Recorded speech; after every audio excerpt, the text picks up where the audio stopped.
네, 안녕하세요. 커리어 택시입니다. 오늘 아침은 날씨가 좀 많이 추운데요. 아침에 저도 러닝을 하러 나갔더니 생각보다 많이 추워서 한 30분 정도 뛰고 왔는데, 요즘에 독감도 유행하고 감기도 많이 유행이니까 다들 감기 조심하시기 바랍니다. 오늘 좀 이야기를 드리고 싶은 부분은 이력서 작성의 기본적인 요소들에 대해서 좀 말씀을 드리고 싶어요. 전 이직을 하시려면은 기본적으로 이력서나 자기소개서, 포트폴리오 등을 작성을 하셔야 되는데, 그 중에서도 이력서 작성에 대해서 기본적으로 지켜주시면 좋을 규칙들, 형식들에 대해서 좀 말씀을 드리고자 하거든요. 사실 대부분 많은 분들이 이력서는 양식은 잘 지켜서 작성해 주세요. 요즘 잡포탈에서도 작성하시는 양식이 있기 때문에 그 양식에 맞추시면 대부분 잘 맞춰서 작성을 해주시는데, 간혹 이력서 작성을 너무 예전에 하셔서 새롭게 이력서 작성을 하셔야 되거나, 아니면 자유양식 이력서로 뭔가 지원을 하실 때 조금 유념하시면 좋을 부분들, 오늘 드리는 말씀이 이력서를 작성하는 기본적인 규칙들이 결국 서류 합격을 당락을 가르지르진 않겠지만, 그래도 여기에 맞춰서 작성하시면 좀 깔끔한 인상을 줄 수 있기 때문에 좀 지켜서 작성해 주시는 게 좋을 것 같습니다. 우선 이력서는 기본적으로 이력서를 쓰는 사람이 작성하기 편하게 쓰는 게 아니라, 이력서를 보시는 분들, 면접관들이 이력서를 봤을 때 빠르게 나의 이력과 경력을 파악하기 쉽도록 작성을 해주시는 것이 기본이거든요. 그래서 이력서 작성의 기본은 친절한 이력서가 돼야 되고, 친절한 이력서라는 것은 이력서를 보는 사람들이 읽기 편하게 작성을 해야 된다라는 게 가장 첫 번째 조건입니다. 그래서 우선 기본적으로 이력서의 구조를 가지고 순서대로 좀 말씀을 드리면, 보통 자유양식 이력서를 받으면 제일 상단에 그냥 본인 이름만 라고 적으시는 경우가 있어요. 근데 그렇게만 적었을 때는 그게 틀린 건 아닌데, 뭔가 이 사람이 우리 회사에 지원한 이력서가 맞나? 라는 진정성에 대해서 조금은 의심을 하게 되거든요. 그래서 이력서 상단 혹은 좌측 상단 가장 위에는 내가 지원하는 회사명과 지원하는 포지션의 이름 정도는 좀 기재를 해주시는 게, 내가 어느 회사야 어느 포지션에 지원을 한다. 그래서 이 이력서는 그냥 제너럴하게 모든 회사에 지원하는 게 아니라 당신네 회사에 지원하는 이력서다라는 느낌이 들 수 있도록 이력서 상단 부분에는 조금 지원하는 회사명과 포지션 이름을 적어주시는 게 조금 좋고요. 밑에는 성함을 적으시고, 성함 옆에는 생년 정보 정도를 함께 적어주시면은 이력서를 검토하시는 분 입장에서 이분이 나이가 어느 정도 되시는구나 라고 파악하시는데 좀 도움이 될 것 같습니다. 그리고 밑으로 내려오면 학력사항 그리고 경력사항을 작성을 하시게 되는데, 여전히 많은 분들이 과거 순으로 많이 작성을 하세요. 그러니까 학력 순으로 치면은 요즘엔 그런 분은 안 계시지만 중학교 먼저 적고, 고등학교 적고, 대학교 적고, 대학원 이런 식으로 시간 순으로 의식의 흐름에 따라서 그렇게 적으시는 경우가 있는데, 이력서에 적으실 때는 가장 최신 학력이 제일 위에 와야 됩니다. 그래서 대학원을 졸업하신 분이라면은 대학원이 가장 위에 와야 되고요. 어쨌든 내가 최종적으로 졸업한 학력을 기준으로 학력이 가장 상단에 오도록 작성을 해주셔야 된다라는 거고요. 다음으로는 경력 사항이 내려오겠죠. 어느 회사에 재직했는지. 그럴 경우에 역시 가장 최근에 재직했던 회사, 현재 재직 중인 회사명이 가장 상단에 와야 되고요. 그리고 여기서 한 단계 더 나아가면은 회사명과 재직했던 기간만 적으시는 게 아니라 그 회사에 총 몇 년을 재직했는지를 각각 회사별로 재직 기간들을 따로따로 같이 명시를 해주시면 좋고, 여기서 한 단계 더 나아가면은 그래서 내가 총 몇 년의 경력을 가지고 있는지, 그리고 내가 만약에 총 경력은 얼마 정도 되지만 당신네 회사에 지원하는 포지션에 해당하는 경력도 얼마나 되는지 좀 나눠서 작성해 주시면 좋아요. 예를 들면 내가 10년의 경력이 있다.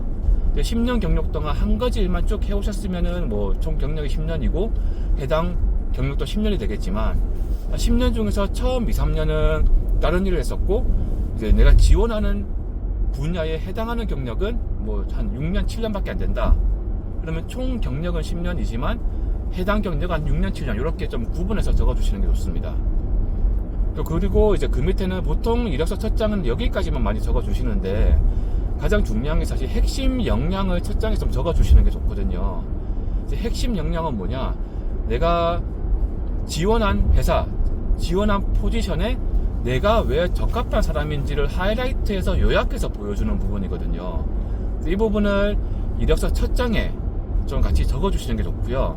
그래서 핵심 역량이라는 거는 내가 잘하는, 내가 경험한 모든 것을 다 적는 게 아니라 내가 지원하는 회사와 그 포지션에 맞도록, 즉 JD, 채용 공고에 나와 있는 자격 요건에 내가 얼마나 부합하는지를 적어주셔야 되거든요. 그래서 핵심 역량은 지원하실 때마다 내용이 좀 바뀌어야 됩니다. 그래서 그 회사에 맞는 나의 역량, 내가 자랑하고 싶고 잘하고 있는 게 많겠지만 그 잘하는 걸 다 적는 게 아닙니다. 분명히 좀 요약해서, 그 핵심 역량을 많이 적는다고 좋은 게 아니거든요. 뭐 간혹 시니어 분들 같은 경우에는 워낙 많은 일을 하셨다 보니까 핵심 역량을 뭐 거의 한 바닥 가까이 채우시는 분도 계시고, 그러면 이력서를 보는 입장에서는 그래서 이분은 어디에 강점 있는 거지? 모든 걸 다 잘한다고 하시는데 정말 모든 걸 다 잘하시는 걸까? 뭐 괜히 이도 저도 아닌 경력이 아닌가 하는 괜한 의심을 불러일으킬 수 있거든요. 그래서 내가 잘하는 게 비록 너무 많이 있더라도 내가 지원하는 회사에 맞춰서 핵심 역량을 적어두실 필요가 있습니다. 이렇게 좀 첫 장은 이력서를 구성을 해주시는 게 좋고, 다음 두 번째 장에는 기본적인 자격증이나 아니면 내 주소 혹은 기타 뭐 봉사활동, 컴퓨터 활용 능력 이런 것들을 두 번째 장에 좀 적어주시면 좋고요. 다음에 이제 세부 경력 사항으로 들어가게 되죠. 각각 내가 재직했던 회사별로 어느 기간 동안 근무를 했었고 어떤 일을 했었고 뭐 그런 부분들을 이제 상세 경력 기술서에 들어가게 되는데, 상세 경력 기술서에서 대부분 한 99% 지원하시는 분들이 누락하시는 부분이 있어요. 뭐냐면은 내가 재직했던 회사에 대한 간략한 소개를 대부분 다 빠뜨리시거든요. 이게 무슨 말이냐면, 내가 한 3개, 4개 회사에 재직을 했어요. 근데 3개, 4개 회사가, 내가 재직했던 회사가 모든 사람이 다 아는 회사다. 뭐 이름만 얘기하면 다 아는 회사에서 재직을 하셨다면은 뭐 그래도 괜찮지만 대부분은 그렇지 않을 거거든요.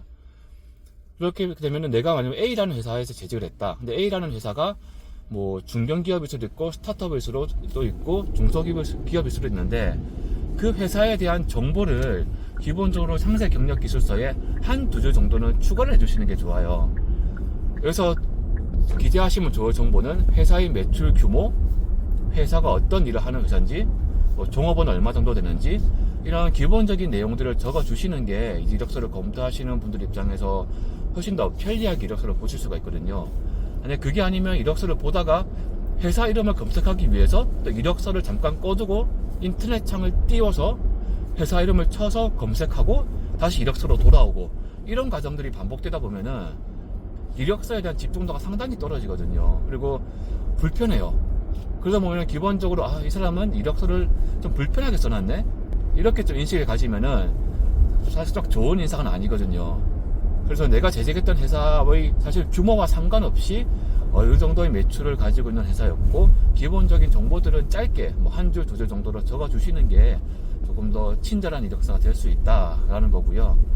그 다음 밑에는 이제 내가 담당했던 주요 업무들, 그 다음에 어떤 업무들을 주로 했는지 상세 업무 이제 경력을 작성하시면 되는데, 여기서는 기본적으로 스타 기법을 중심으로 작성하시는데, 스타 기법을 많이 좀 들어보셨을 거예요.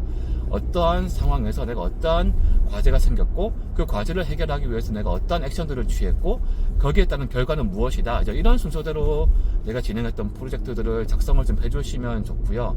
해당 부분은 제가 나중에 다시 또 말씀을 드리거나, 아니면 제 유튜브 채널에 있는 이력서 작성 방법 강의 한 26분 정도 되는 강의가 있거든요. 그걸로 한번 보시면 되고, 근데 이제 그렇게 해서 프로젝트들이나 경력들을 쭉 작성을 해주시면 좋은데, 여기서 또 주의할 부분은 내가 했던 모든 업무를 적으실 필요는 없어요.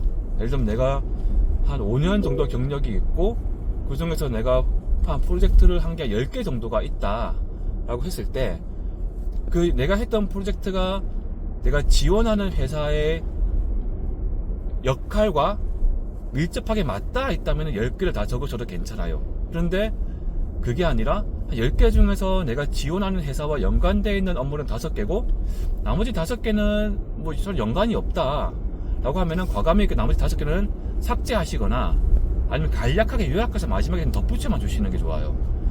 그게 아니라 내가 많은 일을 했다고 모든 내가 했던 업무들을 다 작성을 하시면은 역시 이력서에 대한 집중도가 떨어지고 나의 핵심 역량에 대해서 뭔가 좀 관점이 흐려질 수가 있거든요. 왜냐면 이력서를 검토하시는 분들이 내 이력서만 보시는 게 아니거든요.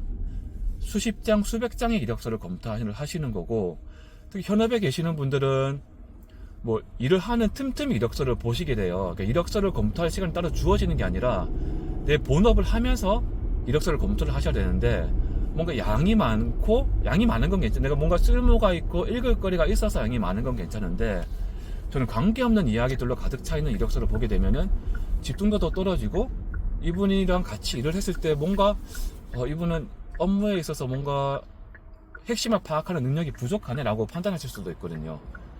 그래서 내가 잘하는 영역들이 물론 많이 있겠지만 상대방이 궁금해하는 내용들, 상대방이 듣고 싶어하는 내용들만 간추려서 좀 작성해 주시는 것이 좋습니다.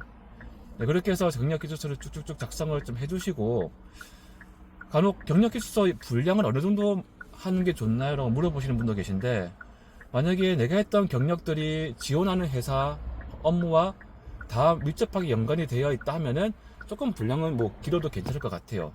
너무 짧은 게 좀 안 좋을 것 같은데, 한 어느 정도 분량이나 한 5년차 정도 기준으로 경력기초서가 한 2-3장 정도 분량이면 가장 좀 적합하지 않을까 일반적으로 싶고요.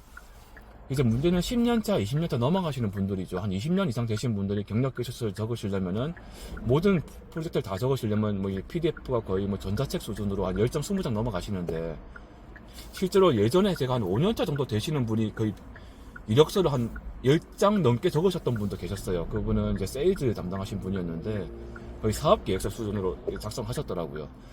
물론 그게 좋다 나쁘다라고 말씀드릴 수 없지만 어쨌든 기본적으로는 너무 장황하지 않게 작성하시는 게 기본 이력서 작성 가이드고요.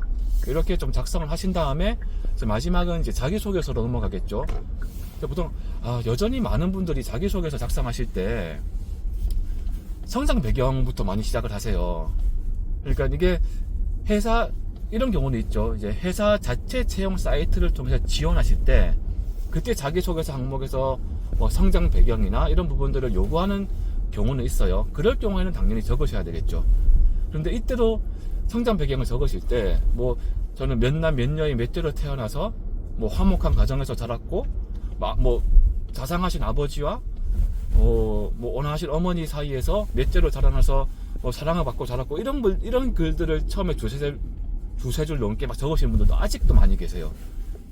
신입부터 10년차, 20년차 되시는 분들까지 이제 뭐 고향부터 시작해서 막 가족사까지 다 적으시는 분이 계신데, 그 부분 절대 전혀 궁금해하지 않거든요. 회사에서 이게 뭐 결혼을 하거나 연애를 하는 게 아니기 때문에 그런 부분들은 전혀 적으실 필요 없고, 성장 배경도 가능하면 업무와 연관되어 있는 부분들을 적으시면 좋죠. 예를 들면 뭐 해외 영업 쪽에 지원을 하는데 우리 가족은 혹은 우리 아버지는 옛날부터 뭐 외교관이셔서 어릴 때부터 해외에 나가서 살았던 경험이 많다. 그래서 해외 문화를 이해하는데 뭐 전혀 문제가 없다라든지, 혹은 뭐 개발자로 지원을 하게 됐는데 난 성장 배경에 저는 뭐 초등학교 몇 살 때부터 게임을 좋아해서 그런 게임들을 스스로 막 만들어 봤고, 뭐 그런 부분들을 적는 거죠. 진짜 성장 배경이라고 해서 내 개개인 사사로운 그런 가정사를 적는 게 아니라 나의 성장 배경이 나의 업무와 어떻게 밀접하게 연관되어 있고 어떻게 뭐 제가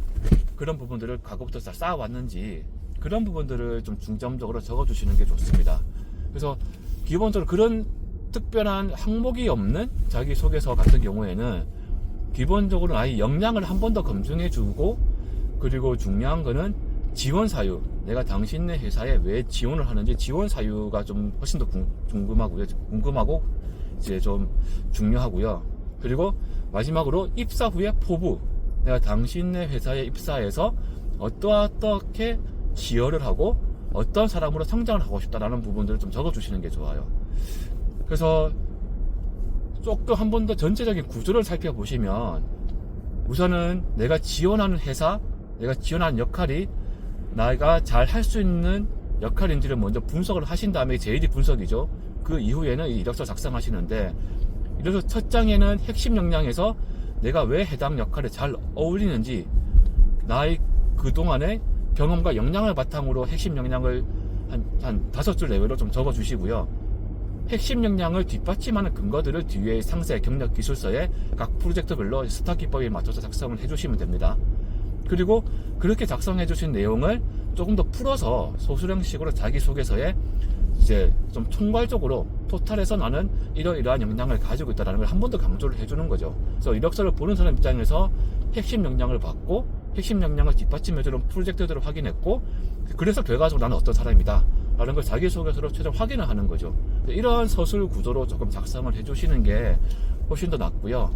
특히 뭐 이직 사유, 퇴사 사유에 대해서는 제가 영상을 찍은 것도 있지만, 특히 이직 사유는 그 회사의 비전, 회사의 미션, 그리고 왜 회사가 내가 이 회사에 가고 싶은지, 나의 포부, 그리고 내가 지금까지 어떤 경력을 쌓아왔고 내가 쌓아온 경력이 당신 회사에 어떻게 기여를 할 수 있는지, 이런 부분들을 좀 잘 요약해서 작성을 해주시는 게 좋습니다. 그리고 절대 이거 실수하시면 안 되는 게, 회사 이름은 다르게 적으시면 안 되고요. 네, 뭐 현대자동차에 지원하시면서 뭐 기아자동차에 지원을 한 이런 식으로 회사명을 잘못 적으시는 분들 생각보다 많습니다. 이런 거는 반드시 사전에 한번 꼭 체크를 해보시고요. 그리고 많은 분들이 귀사라는 단어를 많이 쓰세요. 그러니까 이게 뭔가 나쁜 의도로 쓰신 게 아니라는 걸 알고 있거든요. 뭔가 상대방을 존중하는 의미로 쓰는 수도 있고, 그런데 귀사라는 단어는 인사팀이나 서류를 검토하는 입장에서 봤을 때는 그냥 모든 회사에 다 쓸 수 있는 단어잖아요. 귀사라는 단어는 A라는 회사에 쓸 때도 귀사라는 걸 쓰고, B라는 회사도 귀사라는 쓰고, 그래서 귀사에 입사해서 열심히 뭐 이러이러한 역량을 다해서 일을 하겠습니다 라고 하는 걸 보면은, 이 사람은 그냥 이 이력서를 여기저기 다 뿌리는구나 라는 인상을 주거든요. 그래서 차라리 귀사라는 단어를 쓸 바에는 귀사라는 단어를 빼시고, 그게 아니라면은 지원한 회사의 이름 정도는 좀 반드시 이력서에 넣어주셔서, 이분이 우리 회사에 지원하시는 게 맞구나 라는 느낌을 들 수 있도록 좀 신경을 써주시는 게 좋을 것 같습니다. 네, 그리고 자기소개서나 경력기술자 쓰실 때 추상적인 단어는 좀 안 쓰시는 게 좋고요. 뭐 열심히 하겠습니다, 최선을 다하겠습니다, 저는 뭐 최고가 되겠습니다, 이런 식으로 측정할 수 없는 단어들, 추상적인 단어들은 가능하면은, 그렇게 쓰면 너무 비전문가처럼 보이거든요. 그래서 열심히 어떻게 할 건데, 열심히를 측정하는 기준이 뭐고, 뭐 최선을 다하겠다는 게 기준이 뭐고, 그걸 뒷받침할 수 있는 나의 경험이 있으면 가장 좋죠. 저는 현재 회사에서 어떤 일을 맡아서 뭐 어떻게 일을 하면서 남들보다 더 뭐 일을 열심히 했고서 좋은 결과를 내었다, 뭐 이런 식으로 뭔가 내가 얘기하는, 주장하는 일에 대한 뒷받침할 수 있는 근거들을 좀 같이 작성해 주시는 게 가장 좋습니다. 그래서 너무 추상적인 단어를 남발하면은 비전문가적이고, 네, 다소 좀 정성의가 없다고 보이기 때문에 이렇게 쓰시면 면접가서로 엄청 공격을 많이 받거든요. 그러니까 반드시 측정할 수 있는 수치, 객관적인 증거를 바탕으로 해서 조금 자기소개서의 포부나 입사 이제 등을 적어주시는 게 좋습니다. 네, 오늘은 이력서 작성 방법의 기초 가이드에 대해서 말씀을 드렸고요. 좀 더 상세한 내용은 제 채널에 오시면은 이력서 작성 방법에 대해서 제가 강의 형식으로 작성해 놓은 게 있으니까 그거 참고하시면 좋고요. 혹시나 이력서 작성하시면서 궁금한 부분 있으면 언제든지 댓글 등으로 문의 주시면 제가 또 답변을 드리도록 하겠습니다. 조금이나마 도움이 되셨다면 구독, 좋아요 부탁드리고요. 다음에 또 좋은 영상으로 인사드리겠습니다. 감사합니다.